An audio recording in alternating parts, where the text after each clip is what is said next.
ఇక మరోవైపు ఐలాపూర్లో రెండో రోజు హైడ్రా కూల్చివేతలు కొనసాగుతున్నాయి. కేఐ రెసిడెన్సీ భవనాన్ని అధికారులు కూల్చివేస్తున్నారు.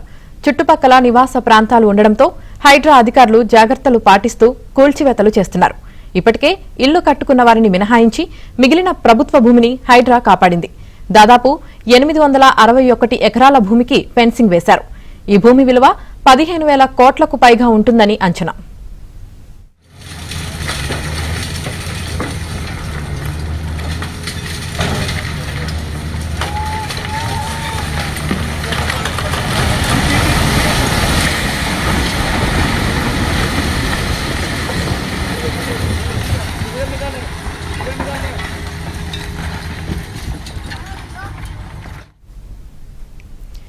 రెవెన్యూ, మున్సిపల్ అధికారులతో కలిసి ఈ భారీ ఆపరేషన్ను నిర్వహించింది. ఇక్కడ యథాతథ స్థితిని కొనసాగించాలని హైకోర్టు ఆదేశాలు ఉన్నప్పటికీ పట్టించుకోకుండా నిర్మించిన గెస్ట్ హౌస్ ను హైడ్రా తొలగించింది. అలాగే ఎలాంటి అనుమతులు లేకుండా నిర్మించిన 6 అంతస్తుల భవన కూల్చివేత 2 రోజులుగా కొనసాగుతోంది.